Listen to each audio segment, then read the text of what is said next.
नागपुर के खापरखेड़ा में दिल दहला देने वाली वारदात सामने आई है।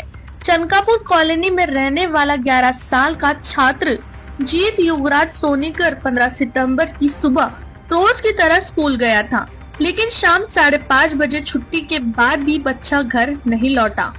परिवार ने पहले स्कूल और फिर पूरे इलाके में तलाश की, लेकिन कोई सुराग नहीं मिला।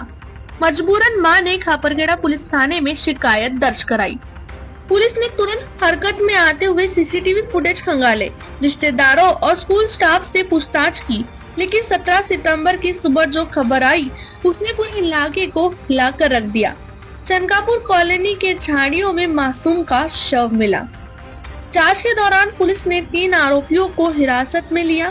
राहुल गौरीलाल पाल, माउंट बासु भारती और यश वर्मा। पूछताछ में इन आरोपियों ने चौंकाने वाला खुलासा किया है। 15 सितंबर को भानेगांव बस स्टॉप से सफेद कार में बच्चे का अपहरण किया गया। तिल्लेवाड़ा इलाके में गला दबाकर उसकी हत्या कर दी गई और शव को क्वार्टर में छुपाया गया। जब पुलिस की खोज तेज हुई तो डर के मारे आरोपियों ने 17 सितंबर की रात शव को झाड़ियों में फेंक दिया। रविंद्र सिंगल और उनकी टीम की अहम भूमिका रही। तेज और सटीक कार्रवाई से पुलिस ने सनसनीखेज मामले का खुलासा कर आरोपियों को सलाखों के पीछे पहुंचाया है। झोन परिमंडळ क्रमांक 5 मधील खापरखेड़ा पोलीस स्टेशन येथे 15 तारखेला सायंकाळी 5:30 वाजेनंतर एक 11 वर्षाचा मुलगा मिसिंग झाला होता। त्यामध्ये त्याच्या पालकांनी काही वेळासाठी तिथे खापरखेड्यामध्ये शोध घेतला।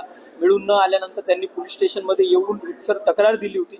आपण 137(2) BNS नुसार गुन्हा दाखल केलेला होता आणि तसं 16 तारखेला पूर्ण दिवसभर आपल्या विविध म्हणजे 4 टीम संपूर्ण एरिया त्याच्यामध्ये जे जंगल असेल, आजूबाजूचं विहिरी असतील, जे वाहनं असतील किंवा तिथे WCLचे बरेच मोठ्या प्रमाणात क्वार्टर्स आहेत।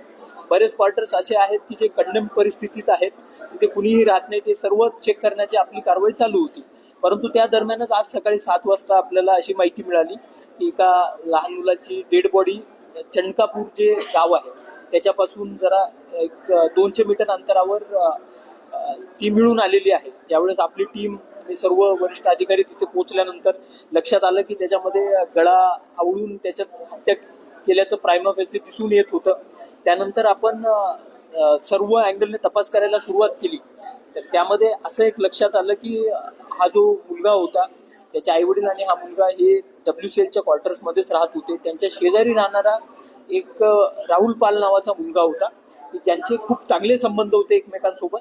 तर त्या मुलाने ह्या लहान मुलाला आपल्या 2 मित्रांच्या साहाय्याने किडनॅप करून त्याचा हा मर्डर केलेला आहे आणि त्याच्यामध्ये त्याचं मोटिव्ह असं होतं की मृतक मुलाच्या वडिलांकडून पैसा त्यांना घ्यायचा होता। तर त्यांचं जे प्लॅनिंग झालेलं होतं त्यानुसार एक 10 लाख रुपये त्यांनी मागायचं ठरवलेलं होतं आणि त्यामध्ये आता सध्या हे 3 आरोपी आपल्या ताब्यात आहेत आणि बाकीची पुढची इन्व्हेस्टिगेशनची प्रोसिजर चालू आहे। नाही, याच्यामध्ये त्यांचं प्लॅनिंग जे झालेलं होतं त्यानुसार त्यांनी 10 लाख रुपये मागणी करायचं ठरवलं होतं, परंतु आतापर्यंतच्या आरोपींच्या विचारपूसमध्ये असं समोर येत आहे की यांनी ज्यावेळेस त्या मुलाला गाडीत घेतलं, हा मुलगा त्याला ऑलरेडी ओळखत असल्यामुळे तो खूप सोप्या पद्धतीने गाडीत आला आणि ते गाडी सिल्लेवाडाकडे जिकडे मनुष्यवस्ती नाहीये अशा रोडला घेऊन गेले। त्यावेळेस तो मुलगा त्यांना जेव्हा प्रश्न विचारायला लागला की दादा आम्हाला कुठे घेऊन जातोय तू, तर त्यावेळेस यांनी त्याला अगदी निर्दयीपणे गळा आवळून त्याची हत्या केली। मग त्याच्यानंतर त्यांनी आधी तर ही बॉडी डिस्पोज कशी करायची याच्यावरच मागच्या ते जवळपास 2 दिवसापासून विचार करत होते किंवा ते त्या पद्धतीने प्लॅनिंग करत होते। त्यामुळे आतापर्यंत त्यांनी कुठल्याही प्रकारची विरोधीची रक्कम त्याच्या मृतकाच्या आईवडिलांकडे मागणी केलेली नव्हती। त्यांना ही सर्व घटना घडल्यानंतर त्यांना असं वाटलं की आपल्याकडून काहीतरी अशी घटना घडलेली आहे की आपल्याकडे मॅनेज होत नाहीये। त्यामुळे मग ते विचार करू शकले नाही की आता पैसे त्यांच्याकडून कसे मागायचे, ते बॉडी डिस्पोज करण्यामध्येच व्यस्त होते। आता प्राथमिक चौकशीमध्ये आम्हाला असं निष्पन्न झालेलं आहे की आई वडील जे होते त्यांच्या नेहमी छोट्या मोठ्या भांडणं होत असायच्या आणि बऱ्याचदा ती आई तिच्या माहेरी जाऊन राहत होती। त्याच्यातलाच हा प्रकार होता। मागच्या जवळपास एक 15-20 दिवसापासून ती माहेरी जाऊन राहत होत्या। त्याच्यामुळे या सगळ्या गोष्टी झाल्या असं म्हणणं योग्य राहणार नाही. तर यामध्ये एक महत्वाचा मुद्दा हाच होता की मुलाच्या वडिलांकडनं पैसे कसे मिळवता येईल, कारण हे जे 3 जण मुलं आहेत हे कुठल्याही प्रकारचं काम करत नाही. यांचं जवळपास 25 वर्ष वय आहे आणि मोबाईल आहेत त्यांच्याकडे, सारखं मोबाईलमध्ये काहीतरी करत राहणं, ते बघणं, काम न करणं, त्याच्यामुळे त्यांनी या सगळ्या गोष्टी प्लॅन केल्या असतील असं एक प्रायमा फेसी वाटत आहे. ही जी कार आहे ही कार कोणाची होती? ही कार कोणाची? कार जी आहे ते अरुण भारती नावाचा एक आरोपी आहे. ही कार त्याची स्वतःची कार आहे आणि ती कार त्यांनी याच्यामध्ये वापरलेली आहे. त्योहारों पे घर लाए नए electronic items, LED TV, smartphones, washing machine या फिर हो एसी, हमारे यहाँ सभी इलेक्ट्रॉनिक अप्लायंसेस पर 0% डाउन पेमेंट के साथ फाइनेंस फैसिलिटी और एक्सचेंज ऑफर के साथ पाए ढेर सारे गिफ्ट वाउचर जीतने का मौका। मम्मी के किचन के लिए खरीदना हो ओवन या पापा के लिए खरीदना हो स्मार्टफोन, इलेक्ट्रॉनिक अप्लायंसेस को खरीदना तो सुरेश इलेक्ट्रॉनिक शोरूम ही आना।